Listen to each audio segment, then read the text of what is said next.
성령의 이름으로 환영하고 축복합니다. 자, 오늘은 소망이라는 주제를 가지고 말씀을 나누도록 하겠습니다. 1937년이었습니다.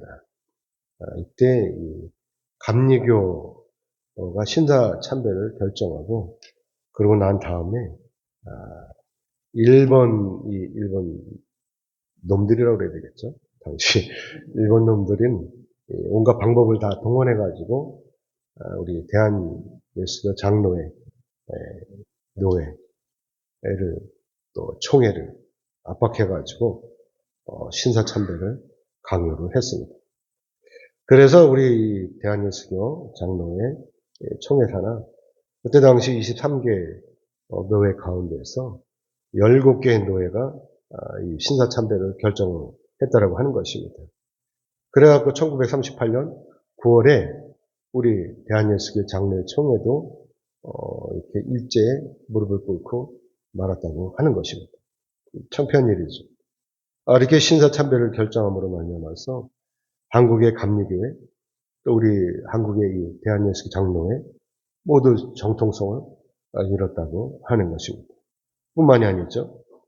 이들 교단은 신사참배를 결정한 후에 이 사실을 교단의 입장으로 정하고 이 결정에 순종하지 않는 이 신앙인들은 그리스도인들은 징계하기 시작했다고 하는 것입니다. 그렇기 때문에 이 교단들은 당시 선교사들이 미션 스쿨을 폐쇄하고 신사참배를 반대한 것과는 아주 극명하게 다른 길을 걸었다고 하는 것이죠. 자, 그러면서 여기서 분명한 것은 뭐냐면 당시 일제의 신사참배 강요에 맞선 것이 교단이 아니라고 하는 것입니다. 교단은 다 같이 굴복을 했다고 하는 것이죠. 그 대신 소수의 개인이 이렇게 신사참배에 반대를 했다고 하는 것이죠. 그 중심에는 언제나 주기철 목사님이 계셨습니다. 이 주기철 목사님은 온몸으로 신사참배의 강요에 맞섰다고 하는 것이죠. 당시 주기철 목사님은 한정일교회 목회 현장에서 그리고 전국의 각종 집회에서 그리고 노회와 총회 총대들 앞에서 신사참배가 죄라고 하는 이 사실을 분명하게 선포했다고 하는 것입니다. 그리고 6년이 넘는 이 긴 투옥과 그리고 무서운 고문 그리고 일제의 회유에도 불구하고 주기철 목사님은 절대로 흔들리지 않고 자기 신앙을 지켜냈다고 하는 것입니다. 하지만 그럼에도 불구하고 주기철 목사님은 누구보다도 지극히 평범한 한 인간이었다라고 하는 것도 또 사실적인 것입니다. 그래서 어느 날 목사님이 가족과 함께 아침밥을 먹고 있을 때 이때 일본 순사들이 목사님의 사택을 덮쳤습니다. 그러자 목사님은 후다닥 도망을 갔어요. 어디로? 부엌으로 도망을 갔다고 하는 거죠. 그리고 부엌에 있는 기둥을 보여갖고 엉엉 울었다는 것입니다. 그래서 우리는 목사님이 그동안 이 옥중 생활이 얼마나 힘이 들었는지 그리고 사랑하는 가족과 떨어져 지내는 것이 얼마나 고통스러운 것인지를 목사님이 너무나 잘 알고 있었기 때문에 다시 잡혀가는 것이 너무나 서러워서 이렇게 울었다라고 하는 것이죠. 그러다가 목사님은 순교 직전에 사모님에게 마지막으로 한 말이 여러분 무엇인지 아십니까? 그때 주기철 목사님이 마지막으로 한 말이 뭐냐면 여보 나 숭늉 한 그릇 먹고 싶소 이 말이었다라고 하는 것입니다. 이렇게 이제 주기철 목사님은 지극히 인간적인 사람이었다라고 하는 것입니다. 자 여러분은 이야기를 들으시고 어떤 생각이 드십니까? 주기철 목사님이 유난스럽다고 생각하십니까? 아니면 일제에 거북한 진정한 애국자라고 생각하십니까? 아니면 주기철 목사님이야말로 진정한 하나님의 종이라고 생각하십니까? 주기철 목사님이 신사참배를 하지 않은 것, 이걸 거부한 것, 이것은 애국을 넘어서 바로 하나님의 명령에 따라서 우상숭배를 거부했다라고 하는 것입니다. 일본 제국의 그 신사는 바로 우상이었습니다. 왜냐하면 그 신사 안에는 뭐가 있었냐? 천황, 조상신, 자연신 이런 것들에게 제사하도록 만들어 놓은 것이 바로 이 신사였던 것입니다. 그렇기 때문에 목사로서 신사에 참배하지 않는 것, 이것이 합당하다고 하는 것이죠. 그리고 그 반대로 신사에 참배한 목사들은 어떤 사람들입니까? 바로 우상 앞에 무릎을 꿇었더라고 하는 것입니다. 그러니까 결과적으로 주기철 목사님은 우상 앞에 무릎을 꿇지 않은 진정한 하나님의 종이었다라고 하는 것입니다. 사랑하는 여러분, 그럼 왜 주기철 목사님이 이렇게 목숨을 아끼지 않고 신사참배를 거부한 것입니까? 그냥 남들처럼 그 일제의 말을 따르고 그렇게 살다가 나중에 해방이 되어서 다시 하나님 앞에 나와서 엎드려서 회개하면 되는 거 아니겠습니까? 그런데 왜 이렇게 주기철 목사님은 끝까지 신사참배를 거부했냐 하는 것입니다. 물론 제가 그때 거기 있어서 저도 마찬가지로 신사참배를 했을 거예요. 그런데도 주기철 목사님은 이토록 미련하게 이렇게 끝까지 자기 고집을 피우다가 일제 그 숱한 고문을 다 견뎌내고 결국은 순교를 한 것입니다. 그것은 바로 이 주기철 목사님이 그 순교한 것은 바로 예수님의 이 말씀 때문이었던 것입니다. 마태복음 5장 10절의 말씀 같이 보겠습니다. 같이 읽겠습니다. 시작. 의를 위하여 박해를 받은 자는 복이 있나니 천국이 그들의 것입니다. 아멘. 주기철 목사님은 전적으로 예수님의 이 말씀을 믿었던 것입니다. 그래서 주기철 목사님은 천국의 소망을 가지고 있었던 것입니다. 그래서 일제의 우상인 이 신사 참배를 거부했다라고 하는 것입니다. 아시아의 우상은 오늘 우리를 멸망케 하는 것은 물론이고 장차 우리가 천국에 가는 것을 방해하는 사단마귀라고 하는 것입니다. 그래서 사단마귀가 우리를 유혹하는 것입니다. 그럴싸한 이유와 또 그럴싸한 명분을 가지고 우리에게 달려들고 있는 것입니다. 그래서 오늘 우리도 이러한 유혹을 견뎌내야 된다고 하는 것이죠. 우리가 이것을 이겨내지 못하면 결국은 사단마귀의 유혹에 넘어가고 마는 것입니다. 쾌락에 빠지는 것이죠. 그러니까 나중에 어떻게 되겠어요? 우리는 이것을 견뎌내지 못하고 이것을 이겨내지 못하면 결국은 불지옥에 떨어지는 것입니다. 그래서 하나님께서 우리에게 이렇게 명령을 하신 것입니다. 출애굽기 20장 1절로 3절의 말씀입니다. 넘겨주세요. 같이 읽겠습니다. 시작.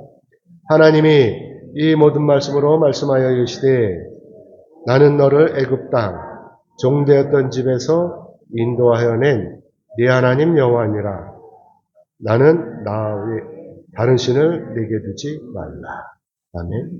그러시면서 하나님께서는 또 이렇게 말씀을 하신 것입니다. 출애굽기 20장 5절의 말씀을 같이 읽겠습니다. 넘겨주세요. 같이 읽겠습니다. 시작. 그것들에게 절하지 말며 그것들을 섬기지 말라. 나 네 하나님 여호와는 질투하는 하나님인즉 나를 미워하는 자의 죄를 갚되 아버지로부터 3, 4대까지 이르게 하거니와. 아멘. 우상 숭배는 결국 자기 하나만을 멸망시키는 것이 아니라고 하는 것이죠. 이렇게 자기의 3, 4대 자손까지 망하게 하는 거예요. 내가 지금 우상 숭배를 한다 그러면 내 자손까지, 손자들까지도, 증손까지도 멸망하게 하는 것이라고 하는 것이죠. 그러므로 예수를 믿는 자로서 저와 여러분 모두는 주기철 목사님처럼 끝까지 이 신앙을 지켜야 된다고 하는 것입니다. 그래야 멸망에 이르지 않는 거예요. 그래야 우리의 소망이 천국에 가는 것이고 그래야 우리가 예수님과 함께 천국에 올라가서 영원히 살게 되는 것입니다. 아멘. 이스라엘 백성들은 하나님의 선민으로서 하나님의 말씀을 따르지 않았어요. 그리고 자기 맘대로 살면서 하나님을 배반했다라고 하는 것입니다. 이들이 어떻게 배반했죠? 이사야서 1장 2절로 3절의 말씀 같이 보겠습니다. 넘겨서 같이 읽겠습니다. 시작.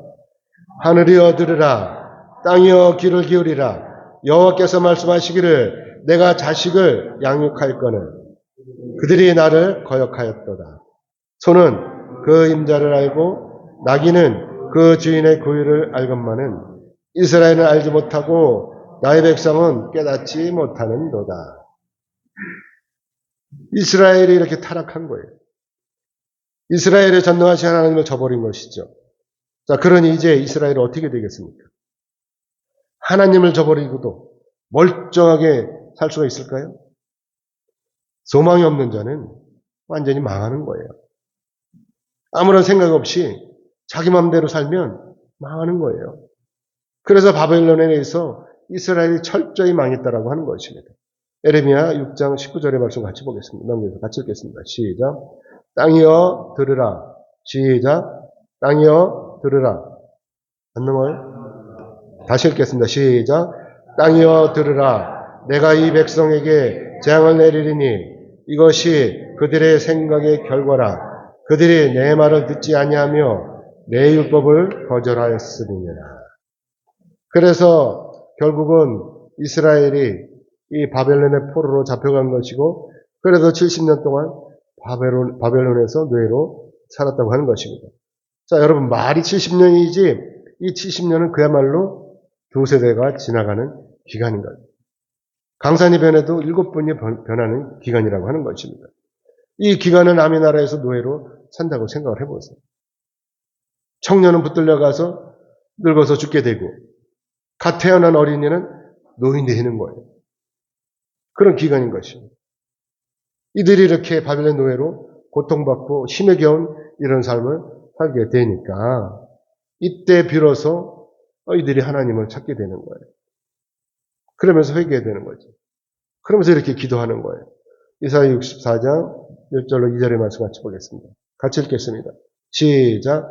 원하건대 주는 하늘을 가르고 강림하시고 주 앞에서 산들이 진동하기를 불이 섭해 사르며 불이 물을 끓인 같게 하사 주의 원수들이 주의 이름을 알게 하시며 이방 나라들로 주 앞에서 떨게 하옵소서. 하나님을 배반할 때는 죄고 또 하나님 앞에 저희들이 고통을 받으니까 하나님 앞에 이렇게 기도하는 거예요. 여러분들도 아무리 어려운 일이 있고 하더라도 기도하세요. 이렇게 기도해요. 옛날 지나간 거 미안해서 죄송해서 창피해서 그게 아니라 다 잊어버리고 이렇게 기도하시면 되는 것입니다. 사랑하는 여러분, 하나님은 전능하십니다. 그렇기 때문에 전능하신 하나님께서는 못하실 일이 전혀 없으신 것이고, 그래서 하나님 앞에 엎드려서 우리가 우리 죄를 자복하고 회개하면 그러면 하나님께서도 우리의 기도대로 이렇게 응답을 해주시는 것입니다. 이스라엘의 70년 동안 바벨론의 포로로 산 것처럼 우리나라도 과거에 일제 식민지 아래서 36년을 살았습니다. 그때 우리나라에 남아있었던 것이 무엇이었습니까? 30년 동안. 아버지는 물론이고 어머니마저도 빼앗기고 형도 누나도 다 빼앗기고 심지어는 자기 이름까지도 다 빼앗겼었습니다. 그런 얘기 들어보면 노숟가락 하나 남아나지 않았다고 하는 것입니다. 식민삼이란 이런 것입니다. 자, 그리고 오늘날 북한을 또 보세요. 북한 어떻게 삽니까? 3대 독재자인 김정은이 밑에서 이들의 자유가 있습니까? 김정은이가 주면 먹고 안 주면 굶는 거예요. 이런 삶인 것입니다. 이렇게 소망 없는 삶인 것입니다. 그렇기 때문에 우리가 회개해야 되는 거예요. 더 이상 이대로 살 수 없다라고 우리가 회개해야 되는 것입니다. 이스라엘이 회개한 것처럼 우리도 회개하는 것이죠. 하나님께서 이 나라 민족을 불쌍히 여기시라고, 그래서 통일이 되어갖고 지금도 북한에서 불쌍히 이렇게 살고 있는 저 사람들 구원해 주시라고 기도해야 될 것입니다. 하나님께서는 전능하시고 못하실 일이 전혀 없으십니다. 우리가 기도하면 하나님께서는 우리에게도 평화를 주시는 것입니다. 아무튼 하나님께서는 이사야가 간절히 기도하자 이렇게 응답해 주시는 것입니다. 오늘 본문의 말씀처럼 새하늘과 새 땅을 약속하시는 것입니다. 오늘 본문 17절의 말씀을 같이 보겠습니다. 같이 읽겠습니다. 시작. 보라, 내가 새하늘과 새 땅을 창조하나니 이전 것은 기억되거나 마음에 생각나지 아니할 것이라. 사랑하는 여러분, 그러면 왜 하나님께서 이렇게 새하늘과 새 땅을 약속하는 것이죠? 지금 이 세상이 전혀 쓸모가 없어서 그런 것인 것입니까? 그래서 우리에게 이전 것은 다 기억나지 않게 하시는 것이고, 그래서 우리 마음 가운데 생각나지 않도록 하나님께서 이렇게 조치하시는 것입니까? 아시다시피 현재 우리가 사는 이 세상은 죄로 오염된 세상이라고 하는 것입니다. 포악, 그리고 압제, 그리고 불의와 거짓 등이 점철된 그런 세상이라고 하는 것이죠. 돈과 힘이 있고 권력이 있는 자들은 판을 치는 그런 세상이라고 하는 것입니다. 그래서 저와 여러분처럼 돈도 없고 힘도 없고 권력도 없는 사람들은 눌려 사는 거예요. 힘 있는 권력자들입니다. 그렇기 때문에 이렇게 더러운 세상은 고쳐서 쓸 수가 없다라고 하는 것입니다. 여러분 생각을 해보세요. 찌그러진 냄비를 깨끗이 닦는다고 그래서 새 냄비가 되는 것입니까? 그렇기 때문에 이미 더러워진 이 세상은 우리가 아무리 정비한다고 해도 절대로 깨끗해지지 않는다고 하는 것입니다. 그래서 창조해 주신 하나님께서 이미 더러워진 이 세상을 통째로 없애시고 어떻게 하신다고요? 새하늘과 새 땅을 다시 창조하신다라고 하는 것입니다.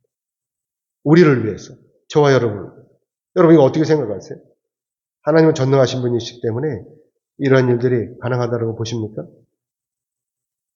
아니면 절대로 말씀도 안 되는, 절대로 말도 안 되는 그런 이야기라고 여러분 하시겠습니까? 물론 전능하신 하나님께서는요, 저와 여러분이 믿거나 말거나 이사야를 통해서 이렇게 말씀하신 거예요. 분명히 새하늘과 새 땅을 창조하시겠다라고 하는 이 말씀이신 것입니다. 자, 그러면 과연 하나님께서 누구를 위해서, 그리고 또 왜 이렇게 새하늘과 새 땅을 창조하시는 것이죠? 그것은 바로 예수 그리스도를 구주로 믿는 사람들을 위해서 창조하시는 것입니다. 그러니까 오늘 저와 여러분도 여기에 포함이 된다고 하는 것입니다. 자, 그러면 전능하신 하나님께서는 새하늘과 새 땅을 어디에 어떻게 왜 창조하는 것이죠? 그 이유가 무엇이죠?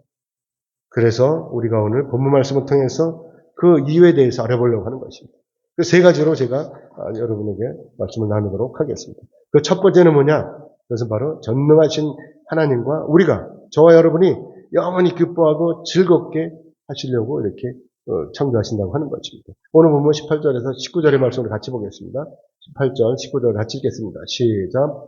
너희는 내가 창조하는 것으로 말미암아 영원히 기뻐하며 즐거워할지니라. 보라, 내가 예루살렘을 즐거운 성으로 창조하며 그 백성을 기쁨으로 삼고 내가 예루살렘을 즐거워하며 나의 백성을 기뻐하리니 우는 소리와 부르짖는 소리가 그 가운데서 다시는 들리지 아니할 것이며. 아멘.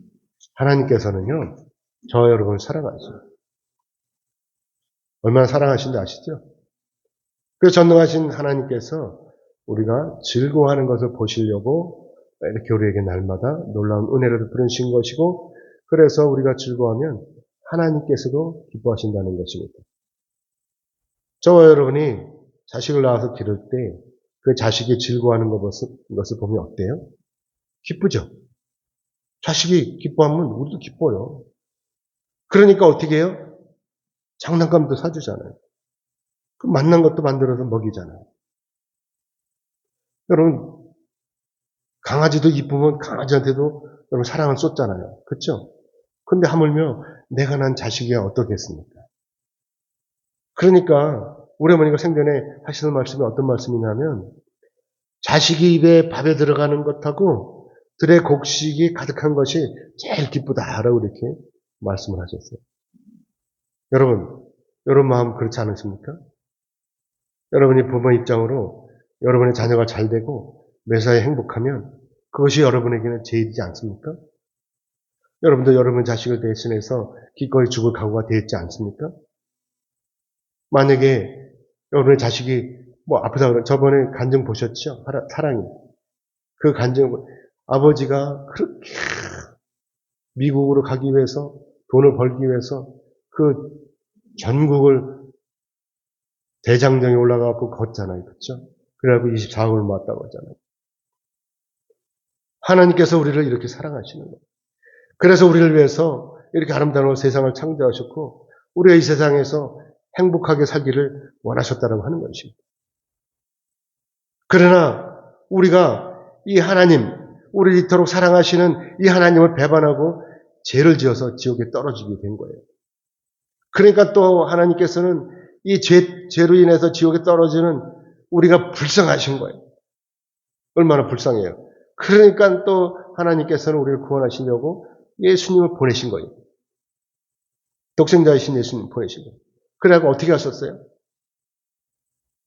십자가를 지게 하신 것이잖아요. 우리를 대신해서 희생제물이 되셔서 십자가를 지게 하셨다고 하는 것입니다.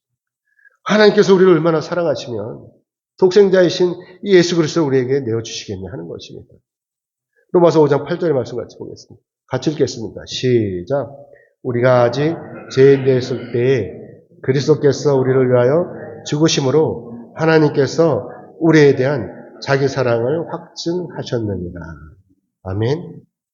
그러나 여러분, 하나님은 우리를 이렇게 사랑하시는 것입니다. 그렇기 때문에 바라옵기는 여러분 모두는 하나님께서 주시는 이 사랑을 받아서 영원토록 누리시기를 주님의 이름으로 축복합니다. 아멘. 자, 그리고 두 번째 전능하신 하나님께서 저와 여러분이 새롭게 창조된 이 새하늘과 새 땅에서 영원히 함께 하시려고 새하늘과 새 땅을 창조하신다고 하는 것입니다. 오늘 보면 20절로 23절까지 같이 보겠습니다. 20절에서 23절 같이 읽겠습니다. 시작. 거기는 날수가 많지 못하여 죽는 어린이와 수완이 차지 못한 노인이 다시는 없을 것이라. 곧 100세에 죽는 자를 젊은이라 하겠고 100세가 못되어 죽는 자는 저도 받은 자이리라.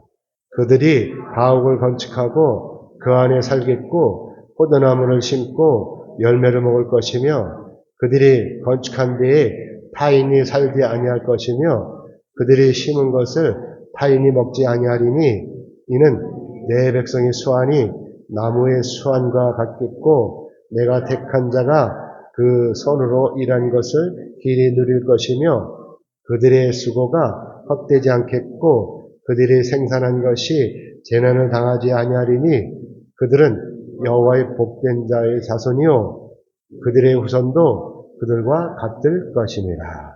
아멘. 물론 우리가 다시는 죽지 않고 영원히 사는 것이 중요해요.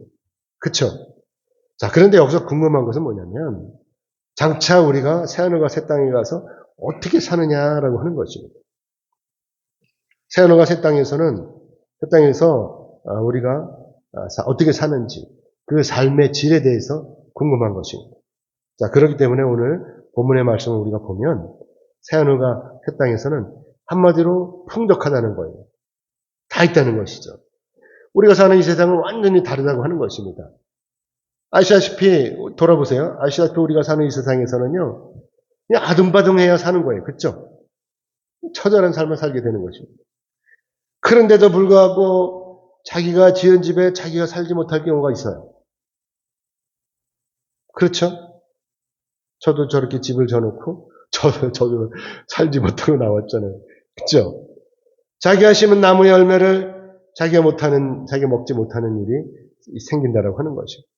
거기다가 권력이 있는 자들과 돈이 많은 자들이 자기의 권력과 돈을 이용해서 법을 바꿔요. 그렇죠? 그리고 자기의 힘을 이용해가지고 남의 것을 빼앗는 거예요. 하지만 거기에 반해서 약한 자들은 어때요? 무력한 자들, 돈이 없는 자들은 어때요? 자기가 수고한 대가조차도 제대로 받지 못하는 그런 일이 벌어지는 거예요. 하루 종일 일해도 4, 5만 원 받고 어떤 여자들은 좀 열심히 하면 6만 원, 7만 원 받아요. 근데 어떤 사람들은 연봉이 몇 억씩 가잖아요. 그렇죠? 하루에 대장령 일당들은 하루에 2억씩 번대, 2억씩. 그래서 우리는 이런 재산을 일컬어서 뭐라고 그러죠? 유전무죄, 무전유죄라고 하는 것입니다. 그야말로 거짓과 탐욕 그리고 죄악들이 온통 남은 그런 세상이라고 하는 것입니다. 권력이나 이 돈이 있으면 무조건 죄가 없는 거예요. 반대로 돈도 없고 권력도 없고 아무것도 없으면 죄인 되는 거예요. 무조건 죄인 되는 것입니다. 그래서 어떤 운 좋은 인간은 검찰의 항소로 포기로 인해 가지고 1억 원 남짓 투자해 가지고 얼마를 벌었어요? 무려 6천억 원 상당의 돈을 벌었다고 하는 것입니다. 여러분 6천억 원이 도대체 얼마큼인지 여러분 상상이 가요? 저는 구경도 못했어요.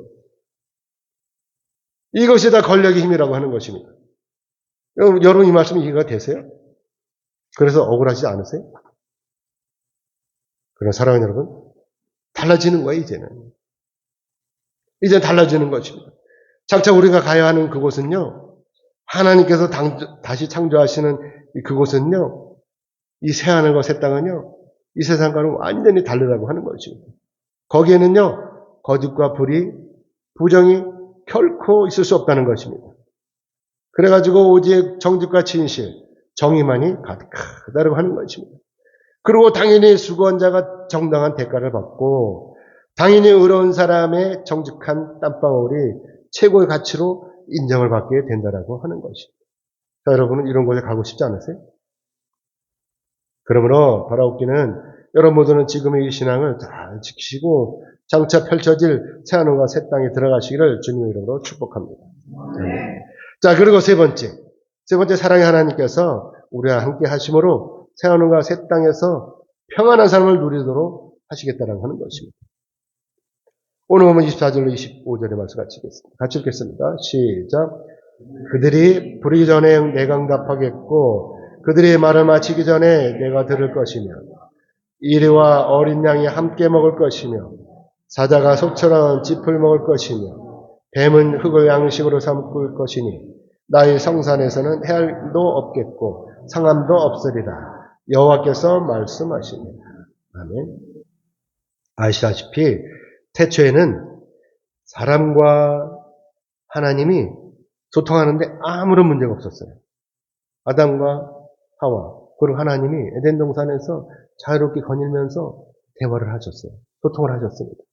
그런데 이 어리석은 아담이 죄를 짓는 바람에 끝 쫓겨나는 거 어디서 에덴 동산에서 쫓겨난 거예요.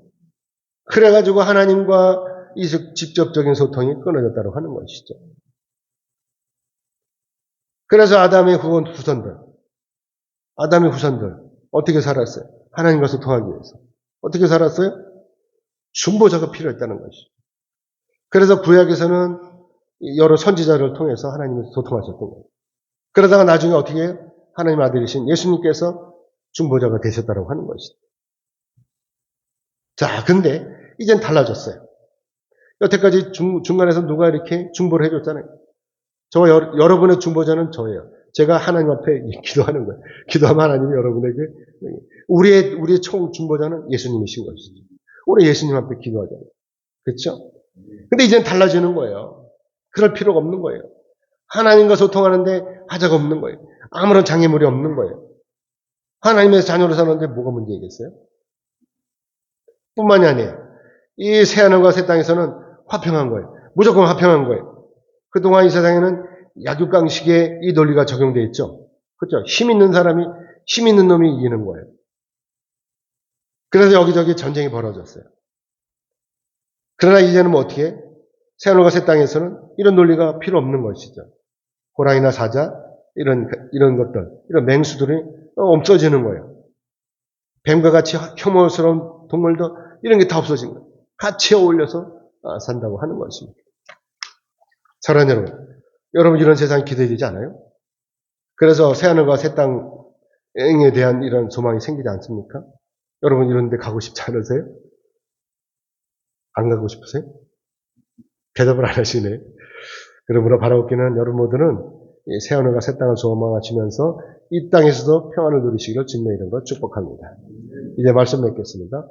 하나님께서는 우리가 구원에 이르기를 원하십니다. 우리의 소망은, 저와 여러분의 소망은 뭐죠? 바로 영혼 구원에 있는 것입니다.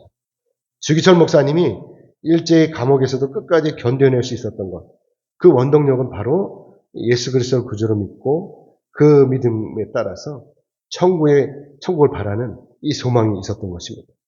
내가 죽으면 그냥 이대로 끝나는 것이 아니라 반드시 예수님과 함께 천국에 갈 것이라고 하는 이 믿음이 있었다라고 하는 것입니다. 그러니까 그 숱한 고문, 그런 것들을 다 견뎌내고 순교를 할 수가 있었다라고 하는 것입니다.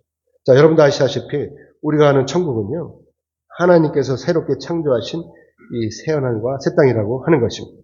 그렇기 때문에 우리가 가는 이 새하늘과 새 땅에서는요, 힘이나 권력, 그리고 돈이 많은 자가 따로 없고 누구나 다 하나님의 자녀로 예수님과 함께 평안하게 행복하게 산다고 하는 것입니다.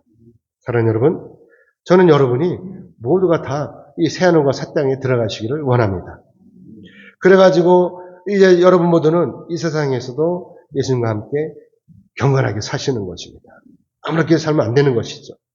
그리고 이 세상에서 천국에 가기 전까지 이 고단함을 모두 씻어내야 되는 것입니다. 그리고 기꺼운 마음으로 우리 이웃에게 사랑을 베푸시는 것입니다. 여러분, 저는 여러분들이 이렇게 베푸시고 사시기를 원합니다. 그리고 전능하신 하나님께서 기다리시는 그 새하늘과 새 땅에 들어가셔서 예수님과 함께 영생을 누리시기를 원합니다. 아멘. 그러므로 바라옵기는 여러분 모두는 전능하신 하나님부터 주어지는 이 세상에서 복을 받으시고 장차 새하늘과 새 땅에서도 영생의 복을 받아 누리시기를 주님의 이름으로 축복합니다.